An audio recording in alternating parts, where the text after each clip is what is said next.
Hello students, good morning. हम लोग आ गए हैं अगस्त के डे 4 पर और हम लोग एक्सरसाइज 3.5 कर रहे थे जो एक्चुअल में क्रॉस मल्टीप्लिकेशन पर बेस थी, लेकिन क्योंकि क्रॉस मल्टीप्लिकेशन हमारे सिलेबस में है नहीं, इसलिए हम लोग उसको भी एलिमिनेशन देन सब्स्टिट्यूशन मेथड से ही कर रहे हैं।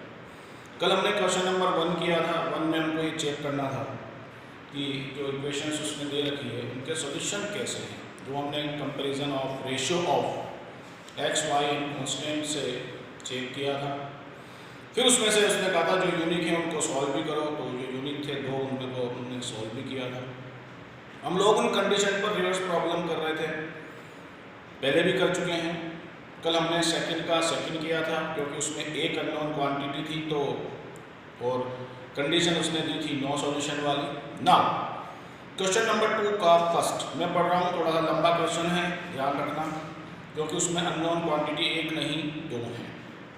For which of the following for which values of a and b does the following pair of linear equation have an infinite number of solution. कह रहा है कि क्वेश्चन नंबर 2 में जो उसने इक्वेशंस दे रखी है उनमें ए और बी की वैल्यू क्या हो कि उससे जो उसने pair of linear equation in 2 variable दिया है उसके सॉल्यूशन मैनी हो जाए। इक्वेशंस सामने लिखी हुई है दोनों। इसने कहा कंडीशन लगाओ इनफाइनाइट सॉल्यूशन यानी मैनी सॉल्यूशन वाली। सबसे पहला दोनों इक्वेशन को हम लोग प्रॉपर अरेंज करेंगे और फिर कंडीशन अप्लाई करेंगे। क्या है 2x plus 3y minus 7 equal 0, ये पहली थी। a minus b into x plus a plus b into y minus पूरी टर्म इधर 3a plus b minus 2 equal 0। इससे हम लोग तीन वैल्यू निकालेंगे, वही जैसे निकालते आए, a1 upon a2, 2 upon a minus b, b1 upon b2, 3 upon a plus b, c1 upon c2 यानी कांस्टेंट का ratio minus 7 upon minus 3a plus b minus 2, ये माइनस से माइनस के। अब क्वेश्चन में क्या कहा? क्वेश्चन में कहा इक्वेशन इज मेनी सॉल्यूशन। मैंने सॉल्यूशन की कंडीशन है a1 upon a2, so a1 upon a2 equal b1 upon b2 equal c1 upon c2। a1 upon a2 2 upon a minus b, b1 upon b2 3 upon a plus b और c1 upon c2 7 upon 3a plus b minus 2। अब इस तीनों को use करते हुए हमें a और b की वैल्यू फाइंड करनी है, लेकिन क्योंकि अननोन क्वांटिटी दो है और सब में है, इसलिए डायरेक्ट वैल्यू नहीं आएगी। देखें इनसे क्या बनता है। इसमें अपने पास तीन ऑप्शन है। एक्चुअल में दो अननोन क्वांटिटी के लिए हमें दो इक्वेशंस बनानी होती है और दो इक्वेशन बनाने के लिए कम से कम दो कंडीशन यानी दो ऑप्शन होने चाहिए। अपने पास यहाँ तीन ऑप्शन है और ऑप्शन क्या है, एक बार फर्स्ट के साथ सेकंड लेंगे, एक इक्वेशन बनेगी। फर्स्ट के साथ थर्ड लेंगे, दूसरी बनेगी। सेकंड के साथ थर्ड ले सकते हैं, तीसरी बनेगी। हमें सिर्फ दो चाहिए, तो हम इसमें से पहले फर्स्ट टू वाले को ले रहे हैं, उनसे एक इक्वेशन बना रहे हैं। क्या है first two? 2 upon a minus b equal 3 upon a plus b। Cross multiply 2 bracket a plus b, 3 bracket a minus b, 2a plus 2b equal 3a minus 3b, 2a minus 3a plus 2b plus 3b equal 0। हमारी पहली equation बनी minus a plus 5b equal 0, equation number 1। अभी हमने एक option use किया first और second का। अब अपने पास दो ऑप्शन और बाकी हैं, या तो फर्स्ट के साथ थर्ड या सेकंड के साथ थर्ड। हम कोई भी एक ऑप्शन लेंगे तो एक इक्वेशन और बनेगी। देखो ये बन गया ये लीनियर इक्वेशन इन 2 वेरिएबल। बाद में फिर इनको सॉल्व करेंगे, a और b की वैल्यू फाइंड करेंगे। पहले सेकंड इक्वेशन बनाते हैं, उसके लिए हम लोग यूज कर रहे हैं सेकंड ऑप्शन, कोई सा भी ऑप्शन यूज कर सकते हैं। हमने पहले फर्स्ट टू लिए थे, अब मैं ले रहा हूं first and third. 2 upon a minus b equal 7 upon 3a plus b minus 2। मैं चाहता तो इन दोनों को भी ले सकता था और मैं चाहूं तो इन दोनों को भी ले सकता हूं, यानी तीन में से हमने दो ऑप्शन यूज किए, फर्स्ट और सेकंड वाला, और मैं ले रहा हूं फर्स्ट और थर्ड वाला। Cross multiply 2 bracket 3a plus b minus 2 equal 7 bracket a minus b। 6a plus 2b minus 4 equal 7a minus 7b। a वाले इधर, b वाले भी इधर, और नंबर जाएगा उधर। बचा क्या? Minus a plus 9b equal 4, equation number 2। ये दोनों इक्वेशन बन चुकी है, फर्स्ट वाली और सेकंड वाली। अब हमें इन दोनों को सॉल्व करना है और इनसे a और b की वैल्यू फाइंड करनी है जो उसने पूछी है। इसके लिए दोनों इक्वेशन ढंग से देखो, a के कोएफिशिएंट ऑलरेडी सेम है, ये फर्स्ट वाली minus a plus 5b equal 0, ये सेकंड वाली minus a plus 9b equal 4। दोनों के साइन सेम है, इसलिए सब्ट्रैक्ट, और सब्ट्रैक्ट करेंगे तो प्लस माइनस माइनस ये कैंसिल, इधर बचा माइनस 4b इक्वल माइनस 4, यानी b इक्वल आ गया 4/4 मींस 1। ये b की वैल्यू। अब हमें a की वैल्यू और फाइंड करनी है, उठाकर किसी भी इक्वेशन में पुट कर दो। कौन सा मेथड लगा रहे हैं हम? Elimination then substitution. Put b equal 1 in equation 1 means minus a plus 5b equal 0। b की minus a plus 5 into 1 equal 0, यानी minus a plus 5 equal 0, minus a equal minus 5, यानी a इक्वल 5। उसने कहा था a और b की वो value बताइए या फाइंड कीजिए जिनसे जो इक्वेशंस उसने दे रखी उसमें a और b की जगह इनको पुट करें तो उससे वो इक्वेशन के सॉल्यूशन मेनी हो जाए। तो a इक्वल आ गया 5 एंड b इक्वल आ गया 1। ये हमारा क्वेश्चन नंबर 2 था, जो एक्चुअल में सॉल्वेबिलिटी कंडीशंस का रिवर्स क्वेश्चन था। इसके कुछ प्रॉब्लम्स मैंने आपको पहले भी समझाए थे एक बार एक्स्ट्रा में ना। क्वेश्चन नंबर 3 जो एक्चुअल में आपका होमवर्क है। क्या है क्वेश्चन नंबर 3? ढंग से समझना। क्वेश्चन नंबर 3 कह रहा है solve the following pair of linear equation by substitution and cross multiplication method. कह रहा है कि नीचे जो उसने पेयर दिया है उसको आप सब्स्टिट्यूशन से और क्रॉस मल्टीप्लिकेशन से सॉल्व करो। तो आपको क्रॉस मल्टीप्लिकेशन तो अप्लाई करना है नहीं, ये आपका होमवर्क है। आप इसे सब्स्टिट्यूशन से भी करना, आप इसे एलिमिनेशन से भी करना, दोनों से आंसर सेम आएगा। मैं क्वेश्चन नंबर 4 की बात कर रहा हूँ। 4th वाले में फिर से वर्ड प्रॉब्लम्स आई हैं और क्या लिखा है? Form the pair of linear equation in the following problems and find their solution if they exist. यानी नीचे जो उन्होंने प्रॉब्लम दे रखी है, वर्ड प्रॉब्लम जो आप जानते हो डेली लाइफ से जुड़ी हुई प्रॉब्लम्स होती हैं, उनका यूज करते हुए इक्वेशंस बनाइए और फिर सॉल्व कीजिए by any algebraic method. Algebraic means दो में से एक। वैसे 3 है लेकिन उसमें से एक हमारे सिलेबस में नहीं है, इसलिए या तो एलिमिनेशन लगाएंगे या सब्स्टिट्यूशन ही लगाएंगे, लेकिन हम लोग एलिमिनेशन ही लगाएंगे। तो आज अपन उसमें से 5 प्रॉब्लम्स हैं, 5 में से हम लोग 2 प्रॉब्लम्स आज कर रहे हैं। क्वेश्चन नंबर 4 का फर्स्ट प्रॉब्लम को ध्यान से पढ़ेंगे और उनसे इक्वेशंस बनाएंगे और इक्वेशन बनाने के बाद एलिमिनेशन एंड सब्स्टिट्यूशन से अननोन क्वांटिटीज की वैल्यू फाइंड करेंगे। क्वेश्चन नंबर 1 में पढ़ें 4th का first. A part of monthly hostel charge is a fixed and remaining depend on the number of days one has taken food in the mess. Meaning something. किराए के कोई बच्चा hostel में रहता है तो उसको 2 तरह के चार्ज पे करने पड़ते हैं। एक चार्ज जो फिक्स्ड होता है, जस्ट लाइक वो समझो रूम का रेंट है वो फिक्स्ड है, आप चाहे वहाँ रहे ना रहे, आपने एक रूम अलॉट किया तो आपको पेमेंट देना ही होगा। दूसरा चार्ज डिपेंड करता है फूड पर। फूड का मतलब जो मेस चलती है उसमें फूड का पैसे कैसे लिए जाते हैं, जितने दिन खाना खाते हैं बच्चे उतने दिन के ही पैसे उनको देने हैं। मतलब सिंपल, जैसे हमने कहीं पर एक रूम रेंट पर लिया हॉस्टल में और हम वहाँ खाना भी खाते हैं तो रेंट तो पूरा मंथ का लगेगा, लेकिन खाने के पैसे आपको केवल उतने दिन के देने हैं जितने दिन आपने खाना खाया। मैं एक एग्जांपल दे रहा हूँ इसको समझने के लिए। मान लो फिक्स्ड चार्ज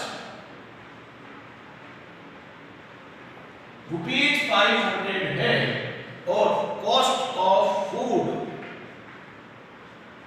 जो ₹50 पर डे है, तो हम किसी भी बच्चे का हिसाब कैसे बनाएंगे? जैसे किसी बच्चे ने वहां पर 25 डेज ही खाना खाया तो उसका हिसाब कैसे बनेगा? पूरे महीने के कितने पैसे देने? सबसे पहले उससे लिए जाएंगे मंथ का रेंट यानी फिक्स चार्ज प्लस फिर खाने के पैसे ₹50 पर डे, लेकिन उसने खाना सिर्फ 25 दिन खाया तो 25 × 50, फिर जो भी आएगा हिसाब लगा लेंगे। मान लो किसी बच्चे ने 20 डेज ही खाना खाया तो उसका हिसाब कैसे बनेगा? फिक्स चार्ज तो लेना ही है 500 प्लस 20 डेज का पैसा तो 20 × 50, जो भी आएगा हिसाब बना। अब यही चीज को मैं x y ले लिया, मान लो ये फिक्स चार्ज होता x और कॉस्ट ऑफ फूड होती y days, y rupees per day, तो 25 डेज का हिसाब कैसे बनता? 25 डेज सबसे पहले उससे लेते हैं fix charge plus y rupees के हिसाब से 25 डेज, यानी उसका खाने के पैसे होते 25। बाय द वे कोई 20 दिन खाना खाता है तो सबसे पहले उससे फिक्स चार्ज लिया जाएगा x रुपीस, फिर कितने दिन खाना खाया? 20 दिन, तो 20 दिन का हिसाब कैसे बनेगा? 20y। और अब क्वेश्चन यदि ये कहे कि इसकी एक वैल्यू है, इसकी एक वैल्यू है, तो यहाँ से तो इक्वेशन बन जाती है जैसे उसने क्वेश्चन में बोला। मैं आगे बढ़ रहा हूँ, मैं वापस वहीं से शुरू कर रहा हूँ। A part of monthly hostel charge is fixed and remaining depend on the food, remaining depend on the number of days one has taken food in the mess. जैसे मैंने कहा फिक्स चार्ज और कॉस्ट ऑफ फूड जो होती है per day, जैसे 25 days का मैंने हिसाब लगाया। अब यहाँ से शुरू होता है हमारा काम। When a student A, student का नाम है A, takes food for 20 days, she has to pay ₹1000। किसी एक बच्चे A ने 20 दिन वहां पर खाना खाया तो उसको देने पड़े ₹1000। 20 दिन का मतलब हिसाब कैसे लगेगा? 20 दिन का x plus 20y पर उसने कहा कितना? 1000। y उसने कहा दूसरा, whereas a student B, कोई दूसरा स्टूडेंट है, who take food for 26 days, लेकिन दूसरे बच्चे ने 26 दिन खाना खाया। मैंने 25 दिन का लगा रखा था, 26 दिन खाना खाया, यहाँ 25 के लिए कितना आ जाएगा? 26, और उसने कहा page ₹1180 is the hostel charge, और उसको पूरा पैसा कितना देना पड़ा? 1180। फाइंड द फिक्स चार्ज, कहता है फिक्स चार्ज निकालो जिसको हमने x कहा, and the cost of food per day यानी y। अब क्वेश्चन शुरू होता है, बिल्कुल जैसे समझाया वैसे लिखूंगा। क्वेश्चन नंबर 4 का first, let the fixed charge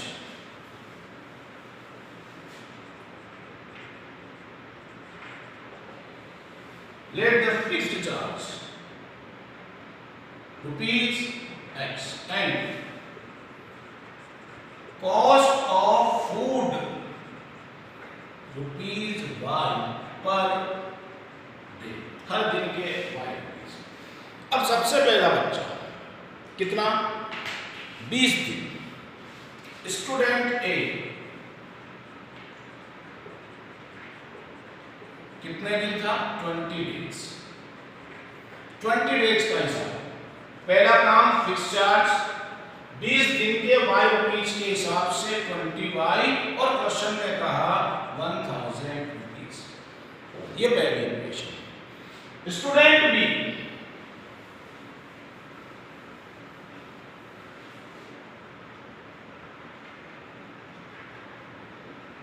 कितने दिन था? 26 डेज।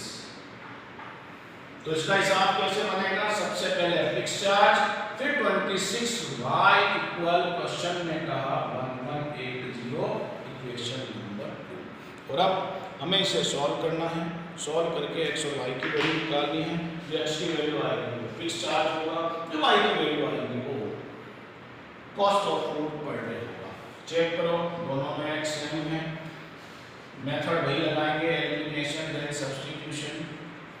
दूसरी equation x plus 26y equal 1180 subtract minus minus minus x से x कैंसिल, बचा माइनस का 6y, इधर बचा माइनस का 180, यानी y इक्वल 180/6 मीन्स 30। ये y की वैल्यू, इस y की वैल्यू को उठाकर किसी भी इक्वेशन में पुट कर दो, x की value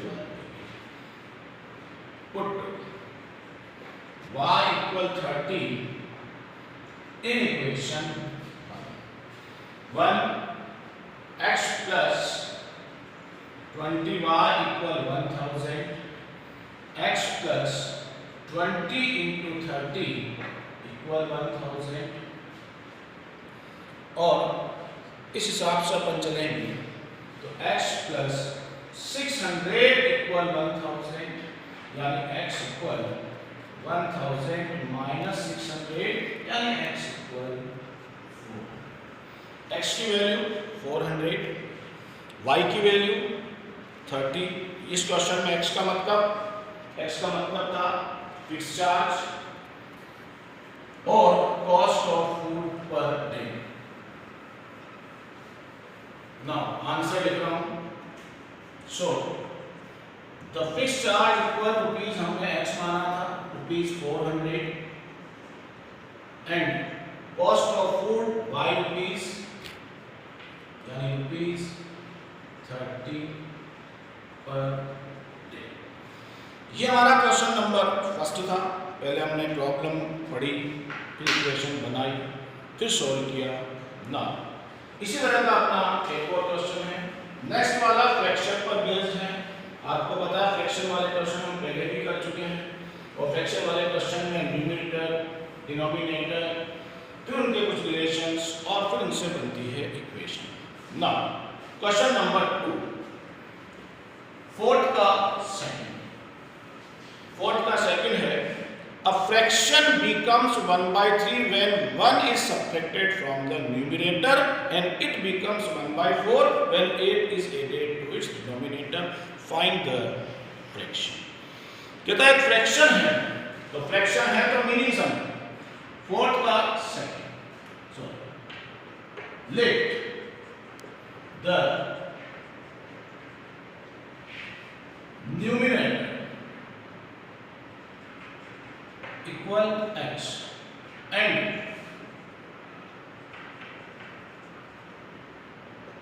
denominator y. So fraction हमने माना है x upon y, numerator upon denominator. Now according to क्या कहा क्वेश्चन ने, पहली लाइन दोबारा से पढ़िए। क्वेश्चन कह रहा है fraction becomes 1/3 when 1 is subtract from the numerator, यानी कह रहा है कि यदि न्यूमरेटर में से 1 माइनस किया जाए, न्यूमरेटर में से 1 माइनस किया जाए, इसका मतलब डिनोमिनेटर में कुछ ना किया जाए, तो इसकी वैल्यू हो जाती है 1/3। ये पहली लाइन थी। अगली लाइन पढ़ें, from the denominator it becomes 1/4 when 8 is added to the denominator. Second में कह रहा है कि डिनोमिनेटर में 8 प्लस करें, यानी न्यूमरेटर में कोई चेंज नहीं, डिनोमिनेटर में उसने कहा +8, तो इसकी वैल्यू हो जाती है 1/4। अब इनको सॉल्व करेंगे, इनसे दो इक्वेशन बनेगी, cross multiply, 3 bracket x - 1 equal y, 3x - 3 equal y, यानी 3x - y इक्वल 3। ये इक्वेशन इसको क्रॉस मल्टीप्लाई करें, 4x equal 1 into y plus 8, ये बनी 4x इक्वल y प्लस 8, यानी इक्वेशन बनी 4x minus y equal 8, equation number 2 बन गई। दोनों इक्वेशन सॉल्व करेंगे, x और y की वैल्यू फाइंड करेंगे, x और y की वैल्यू फाइंड करते हैं फ्रैक्शन आएगा। और आप लोग जानते हो सॉल्व कौन से मेथड से करना है, सॉल्व अपने को इससे एलिमिनेशन से ही करना है। अब ये काम आपको करना है, आप इसे सॉल्व करोगे एलिमिनेशन से, सब्स्टिट्यूशन से, x की वैल्यू फाइंड करोगे, y की वैल्यू फाइंड करोगे। और जब x और y की वैल्यू फाइंड करोगे तो मैं आंसर बता देता हूं x और y की वैल्यू क्या आएगी। x की वैल्यू आएगी 4 और y की वैल्यू आएगी 9। ये मैंने लिखा है, सॉल्व तुम्हें करना है 4 और 9। और इसका मतलब क्या हो गया, न्यूमरेटर की वैल्यू होगी x, डिनोमिनेटर की वैल्यू होगी y जो 9। सो आपका आंसर आएगा फ्रैक्शन इक्वल 4/9। ये जब आप पूरा सॉल्व कर लोगे तो आपके पास ये आएगा। अब आपको ये काम खुद करना है, मेथड आपकी इच्छा हो जो लगाओ, सब्स्टिट्यूशन लगाओ, एलिमिनेशन देन सब्स्टिट्यूशन लगाओ, ये आपकी मर्जी है। नेक्स्ट वीडियो में हम लोग इसकी 3 प्रॉब्लम और हैं वो करेंगे। Thank you.